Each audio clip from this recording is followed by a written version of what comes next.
Hi, I'm Dr. Letitia Wright coming to you from Pasadena, California for the Right Place TV show. Today we're going to talk about a lot of different things. So we've got a lot of events going on that you need to know about, some new things in crowdfunding I want to alert you to, which is a way for your business to get more money.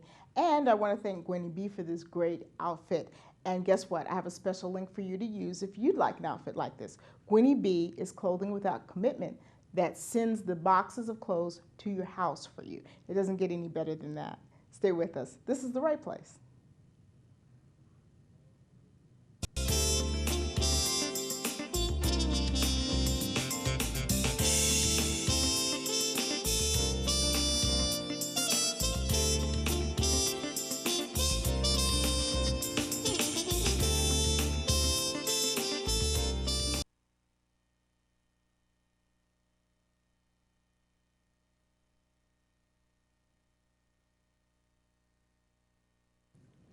Thank you for staying with me. Today we don't have a guest. It's just you and me, but I want to talk to you about some really important things that are coming up this summer. But first, let's talk about the fact that it's summer. I know how you entrepreneurs are. You're driven, you're working hard. I'm the same way. Work, work, work, work, work. Well, this summer, I decided I was not going to let the summer just go by and I would just be working with my head down, blowing off great, beautiful, long days. I love the summer. I love the heat. And so I wanted to show you some pictures of some fun things I did this summer. I did go to the Dallas Cowboy football camp up in Oxnard, California. So we went up to the camp. I got to meet WB Webb. This is Mr. Webb and my friend Francina Harrison from TCE Network. This is down in Virginia Beach at a fundraiser. We got to meet him. He's a new Dallas Cowboy rookie, very nice young man. And so now he's out at the camp trying to make the team. And so we got to see him work out. I have some pictures of him working out and on the field. The camp is about 2 or 3 weeks. All of the guys are out there. That was the first day that they weren't in pads. The next day they were in full pads and they're gearing up for the new season. So I got my foam finger, I got my new jersey, I got my number 82 jersey, and I got all my good stuff. Also, I stopped and went to the beach. Yes, I went to the beach to relax and just breathe in. You can throw up the beach picture, just breathe in some fresh air. And guess what? In Oxnard, there's nobody at the beach. There's nobody at the beach during the week. There were some kids taking a surfing class, but the only other people I saw at the beach were people in cowboy jerseys that were visiting too. So it wasn't crowded. It was really nice. It was breezy. It wasn't super hot, and I had a good time. So I just want to remind you, as entrepreneurs, enjoy the summer, work hard, but play hard too. Make sure you get the play in there. The other thing I wanted to talk to you about is crowdfunding is growing really fast. I've been speaking about crowdfunding. I teach it for the Small Business Administration in Glendale. I teach it for a lot of different conferences. And yesterday, from the taping of this show, I was at Cal State San Bernardino, and I taught it for the MBA program there. So that was really great. I met some of the students. You can throw that picture up. We had a full class, but they were really, really interested in how crowdfunding works, how they can raise money for their business projects, and where this trend was going. So crowdfunding, that's just a few of the students. We did have a full classroom. And crowdfunding is growing, growing, growing, growing. I gotta tell you, $9 billion this year, 2013. It is huge. As an entrepreneur, you need to know about it. It may not be something that you choose to do, just like you may not choose to get an SBA loan, or you may not choose to get an investor. You may not choose to crowdfund, but you need to know about it as an entrepreneur and know that there is a very specific way, a very specific formula to do it. It's a little bit different. It's not the way you would think it would be, and it's not just about getting online and begging for money, but it can be a very, very useful tool in your business. So I'm going to be talking a lot about that here, and my goal is to really help entrepreneurs learn about what crowdfunding is so they have it as a tool. Whether they want to use it or not is of course up to them, and of course depends on your situation, but you don't want to say, gosh, I wish I knew about that. You know, I talked to some people about crowdfunding. It's really interesting. I talked to them last year, And I've had 3 of those people that I talked to about crowdfunding who told me, oh, I'm already doing that, or oh, I don't want to do that. Call and say, now tell me about this crowdfunding. I said, I talked to you about it and you said you were doing it. Well, no, I thought it was something else. So get some knowledge. I have, just on my YouTube channel alone, I think we have about 10 educational videos that are just about crowdfunding. They're 5 or 10 minutes, they're not very long. Avail yourself to a lot of knowledge. It is kind of tough reading about it online because most people are talking about the 4 different types of crowdfunding with the same word crowdfunding, and there's actually 4 types. There's crowdfunding, which is reward-based, there's crowd equity, crowd lending, and there's crowd donation. And sometimes they talk about all of them with the same word. So it can be confusing because they're not really making themselves clear. But if it's something that you're interested in, I've got some great free education for you. Go online, go to rightplacetv.com. You can get all of that information. So crowdfunding is huge, and we're starting to see a lot of the stars get involved in crowdfunding. I've had this discussion several times with different people on Twitter, on Facebook, and probably soon on LinkedIn. Oh no, I think I've had the conversation with some people on LinkedIn. Here's the deal. There are a lot of people who feel that crowdfunding isn't fair when it's done by someone who's in the media. I understand that perspective if you have that perspective. And a lot of the people who have explained it to me, I really do understand what they're saying and why they're upset about it. They feel like a famous person has a much bigger advantage. And I respect that. That's, if you can have a reason and clearly articulate to me exactly what you're talking about and why you don't think this person should be doing crowdfunding, it should be for people who don't have any money, that's fine. And I've had some great conversations with people. I don't agree with that, but I had some great conversations with people, and I really do understand their position, even though I don't agree with it. But here's the thing. We've got the media now pitting the movie stars sort of against each other. I came across this on Fox Business News. Now, Zach Braff raised money for his crowdfunding program and for a film, and he raised a lot of money. Spike Lee now has a crowdfunding project where he's raising money for his film. The headlines are completely different. When Zach Braff did his, it was Hollywood Needs Your Help. When Spike Lee was doing his, it says Spike Lee is taking advantage of fans. Fox Business News, shame on you. You're busted for your double standard. Spike Lee is being thrown under the bus for doing what everybody else is doing, and Zach Braff is being lifted up as this great hero in crowdfunding. Zach Braff already has his money. As we're taping the show right now, Spike Lee's movie is gathering the money. The program is going on right now. One of the perks that Spike Lee has is you can be in the movie. I think that's kind of cool. I would pay for that perk. It's not fair. So when you're reading about crowdfunding, try to get the information for yourself as an entrepreneur and not be so much branded from someone else's opinion. I don't like that double standard. I think that sucks. Most of the people that I talk to that are unhappy about stars doing crowdfunding, they're unhappy about Zach doing it and Spike Lee doing it because they feel like they have an advantage. That makes sense to me. But what Fox Business News just did makes no sense to me. So it's not cool at all. What can you use crowdfunding for? You can use it to raise money for a film. There are gamers who are making millions of dollars, $5, $6, $7 million in a day with crowdfunding new games. There are all types of things you can crowdfund. Literally, the porn industry has a crowdfunding site.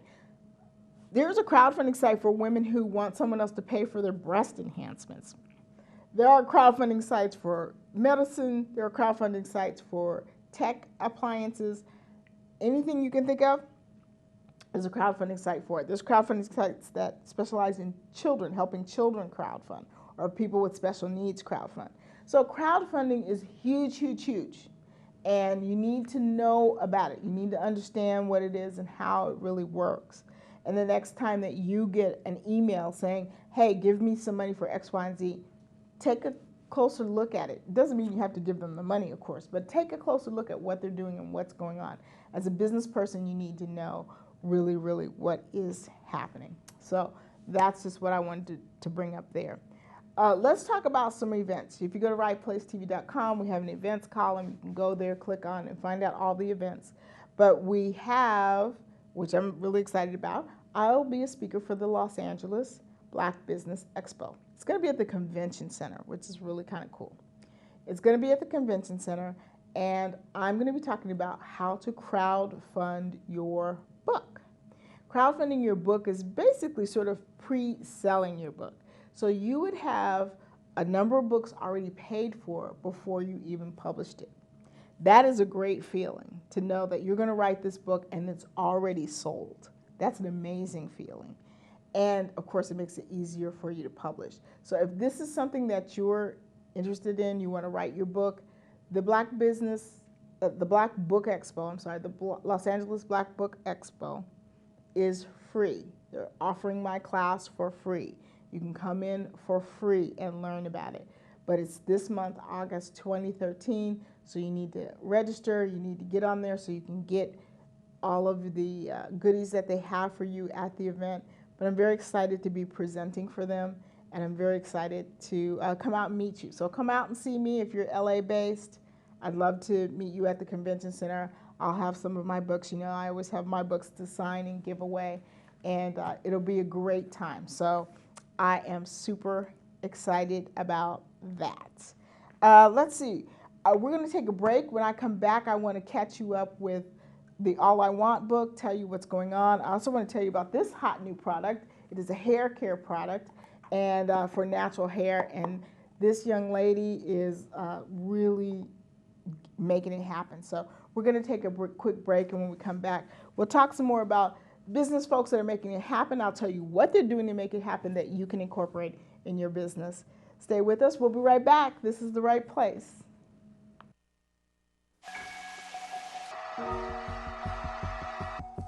How do you convince a 14-year-old girl that hair doesn't matter?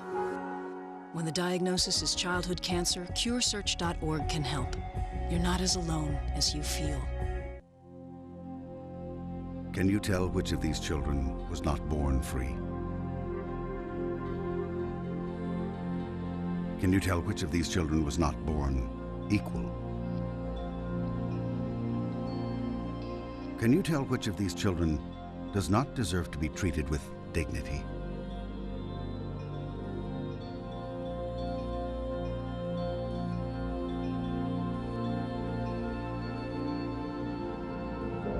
We can't either.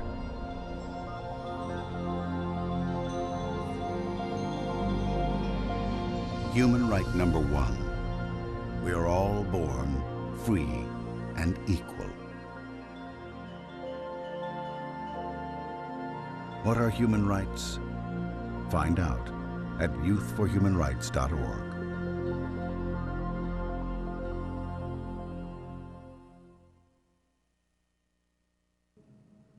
Welcome back. This is Dr. Wright, and you're watching the Right Place television show. Now, last Christmas, I introduced you to this book, All I Want. And this young lady has been really blowing it up. And I just want to tell you guys about what she's been doing and the success and progress she's been making. All I Want is a great children's book. It's great for building self-esteem. It's a beautifully, it's a beautiful little book. People are really loving it. The author is Chansey Witcher, and we've been working with her on her publicity and her PR. As an author, getting that constant publicity and PR is really important to promoting your book and keeping the sales happening on the shelf. I want to tell you some good news. Number one, she's been booked to speak a lot of different places and been selling her books, and the book sales have been going up. Her biggest gig that we've been working with her with is that she was on the 700 Club, the CBN 700 Club, national club. They sent a team to her, filmed her, interviewed her, and they played that on national TV. And of course, she's since been still getting more and more publicity. And so we're just really proud of her. But if you missed this book last Christmas, All I Want is still available. It's available for a digital download or a physical book. It's a wonderful book. But my whole point is that as an author, you've got to make sure you're doing your publicity. You've got to make sure you're getting the word out there, and you've got to be in front of the media. People are bombarded with information all the time, and they can completely forget about you. It doesn't seem like they would, but they can completely forget about you if you don't stay in front of the media. So just remember, when you're doing your PR for your business, for your book, or whatever your event is coming up, it's something that you have to do on a continual basis. Keep doing it. PR is not one thing you got in the newspaper one time, that was it. You've got to keep doing it every month. You know, in the fall, we might set up a program for entrepreneurs where we can get them in the papers every month, you know, keep their name out there. I'm going to think about that. PR is easy for me to do, hard for other people, but people have to be really invested in that. So we'll see what happens. We'll see what kind of response we get. The other thing is that I want to tell you about is this product. It's an all-purpose moisturizer cream from Kanai Josephine. It's a really wonderful product for natural hair. It's been getting great reviews. Really, really great reviews. And what the young lady who started this product has been doing that I think you as an entrepreneur need to know and understand is that she's been working on her distributorship, how she gets her product out there. Yes, she has an online website. If you don't have an online website where people can just go online and buy your products, you're going to be missing out. But one of her great accomplishments is that she recently was picked up by Whole Foods. That is a perfect audience. This product is a natural hair product, and people who are into natural hair products are probably into natural food, probably into vitamins, and Whole Foods is a great distributorship. So this is a really, really smart young lady who understands how important it is to get your products out there, to get your products distributed to the right people, and really create something that's successful for you. So here's the lesson that I want you to learn as an entrepreneur. How are you going to distribute your products? How are your products currently distributed, and how will you get them to a larger market? That is the big question of all time, because even if you're just local, how can you increase the market? If you're selling 20 units a week, how can we increase the market to be bigger than that? How can we increase the market? And that's really, really important to figure out. So sometimes increasing your distributorship means you have to partner with other people who have access to other people.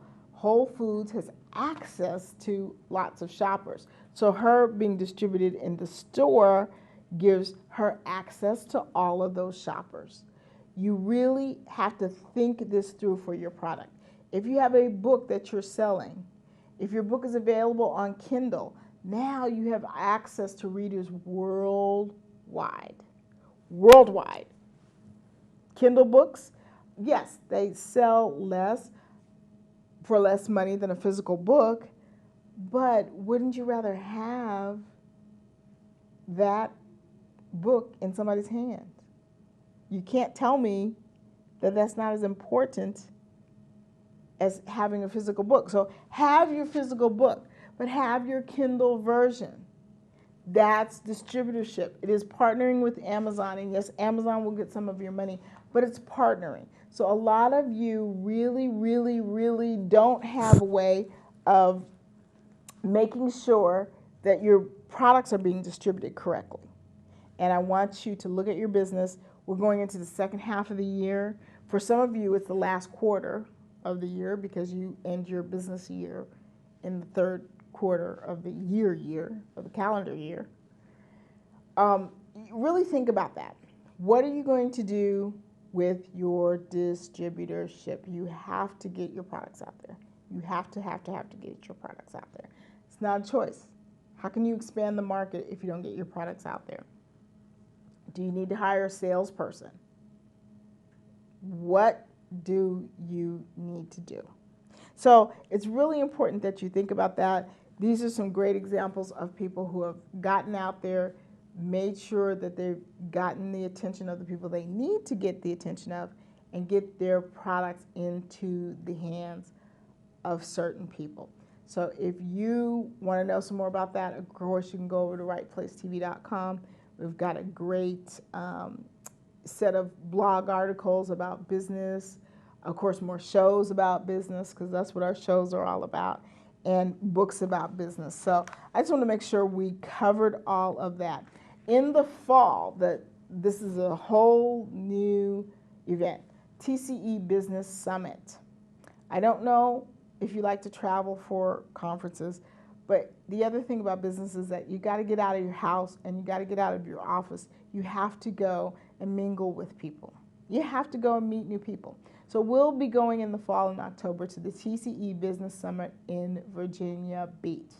Now, that sounds crazy. Why would I go all the way to Virginia Beach?